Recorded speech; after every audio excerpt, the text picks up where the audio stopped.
مولاي صل وسلم دائما أبدا على حبيبك خير الخلق. Assalamualaikum warahmatullahi wabarakatuh.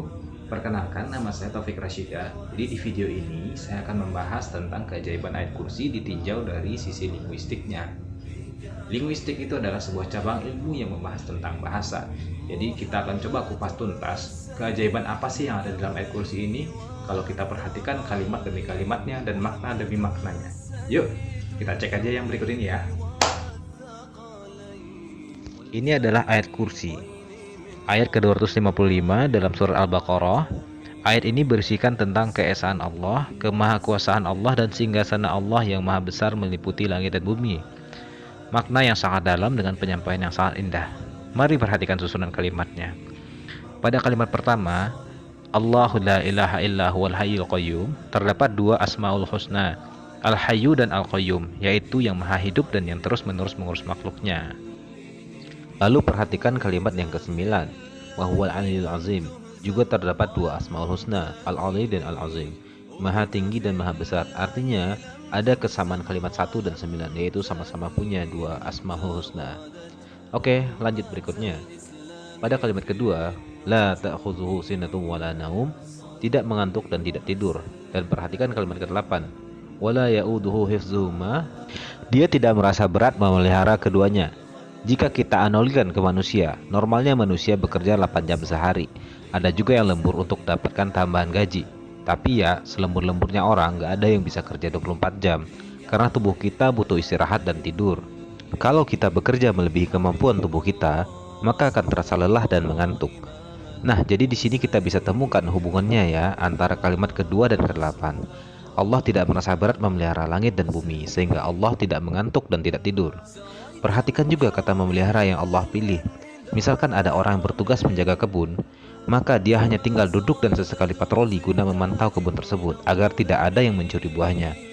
Namun jika tugasnya memelihara kebun, selain menjaga, dia juga harus memikirkan pupuknya, kesuburan tanahnya, pengairannya, mencegah dari hama, jadwal panennya, pembibitannya, dan lain-lain.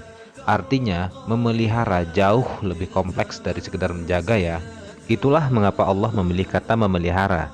Dan ingat, yang Allah pelihara itu bukan kebun ya, tapi langit dan bumi. Wow, Allahu Akbar.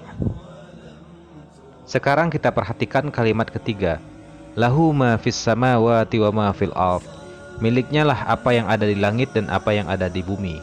Lalu perhatikan kalimat ketujuh. Wasi'a kursiyyuhus samawati wal ardh.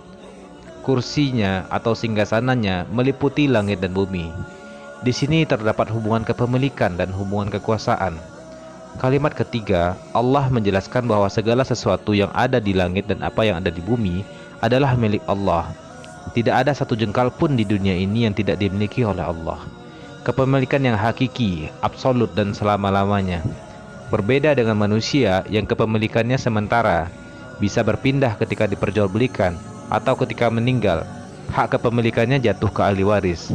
Allah terbebas dari sifat kepemilikan yang sementara tersebut. Perhatikan lagi kalimat ketujuh, di mana Allah mengatakan kursinya atau singgasananya meliputi langit dan bumi. Singgasana adalah milik seorang yang berkuasa. Sering kita dengar setiap kali pemilu, para caleg berebut kursi di DPR. Ini adalah kiasan, bukan berarti mereka benar-benar rebutan kursi. Namun kursi tersebut melambangkan jabatannya atau kekuasaannya yang akan diperoleh jika terpilih masuk ke DPR.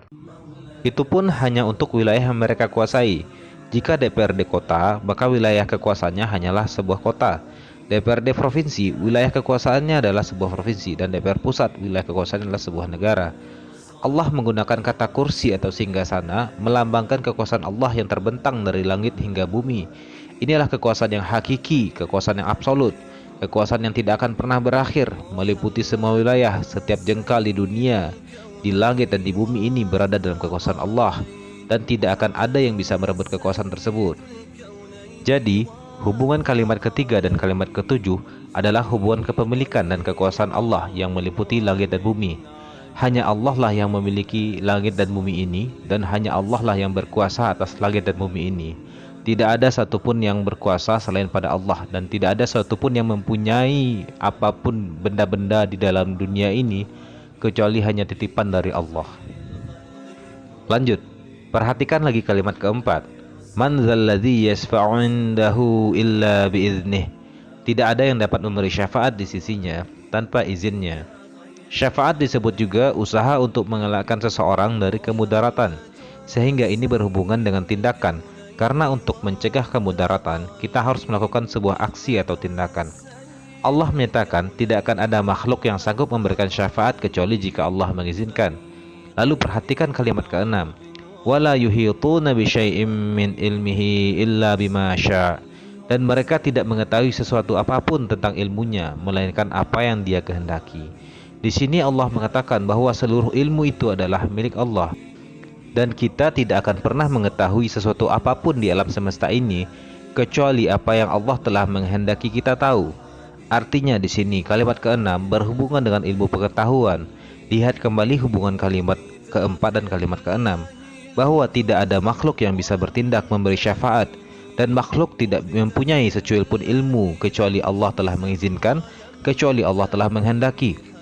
Terdapat hubungan kemampuan makhluk dan ilmu pengetahuan makhluk hanya karena Allah telah mengizinkan dan menghendaki, sehingga makhluk bisa bertindak dan makhluk bisa berpikir. Jadi kalau kita melihat lagi ke belakang, di sini kita akan menemukan persamaan-persamaan yang unik, yaitu ada 4 kalimat yang saling berhubungan. Kita lihat lagi kalimat 1 dan 9. Allah menyebutkan pada kita tentang namanya Asmaul Husna, yaitu Al-Ahayyu, Al-Qayyum, Al-Ali, dan Al-Azim. Lalu hubungan kalimat kedua dan kalimat ke-8, Allah menyebutkan pada kita kemampuannya, yaitu mengurus langit dan bumi tanpa pernah merasa lelah dan mengantuk. Lalu pada hubungan kalimat ketiga dan ketujuh, di situ Allah bercerita tentang kepemilikannya dan kekuasaannya terhadap alam semesta. Lanjut lagi, hubungan kalimat keempat dan kalimat keenam, Allah bercerita bahwa semua usaha dan semua ilmu pengetahuan yang ada pada makhluk itu terjadi hanya karena Allah telah mengizinkan atau Allah telah menghendaki. Sekarang kita lihat kalimat kelima. Ini adalah kalimat tunggal yang tidak ada pasangannya. Karena ayat kursi ini terdiri dari 9 kalimat, sehingga hanya ada satu kalimat yang tidak memiliki pasangan, yaitu kalimat yang nomor 5, yang berbunyi Ya'lamu ma baina aydihim wa ma khalfahum. Dia Allah mengetahui apa yang ada di hadapan mereka dan apa yang ada di belakang mereka. Perhatikan baik-baik. Setelah rangkaian kalimat yang saling berhubungan, sekarang ada satu kalimat di tengah yang tidak punya pasangan. Namun kita lihat lagi arti dan makna kalimat tersebut. Secara fisik, mata kita mempunyai kemampuan terbatas. Ketika kita melihat ke depan, kita hanya bisa melihat apa yang tertangkap di mata saja. Kita tidak bisa melihat di balik tembok yang menghalangi. Kita tidak bisa melihat tembus jauh ke dalam air. Kita tidak bisa melihat jauh ke luar angkasa karena penglihatan kita terbatas. Juga kita tidak akan bisa melihat apa yang ada di belakang kita kecuali pakai alat bantu atau spion, dan itu pun terbatas. Nah, kalau kita tinjau secara waktu, kita tidak akan mengetahui apa yang akan terjadi di masa depan. Kita hanya bisa memprediksi dan menduga-duga, dan juga tidak bisa mengetahui persis peristiwa demi peristiwa di masa lalu, karena sifat manusia yang pelupa. Sedangkan Allah menyatakan di kalimat tersebut, Allah mengetahui apa yang ada di hadapan mereka dan apa yang ada di belakang mereka. Secara fisik dan secara waktu, Allah tahu karena Allah Maha Mengetahui. Dan kita lihat lagi, secara susunan kalimat, Allah mengetahui bahwa kalimat kelima yang berada di posisi tengah-tengah mempunyai 4 kalimat di depannya dan 4 kalimat di belakangnya. Dan yes, mereka saling berhubungan. Dan Allah tahu itu. Yes, Allah tahu. He knows everything. Masya Allah. Allahu Akbar, Allahu Akbar.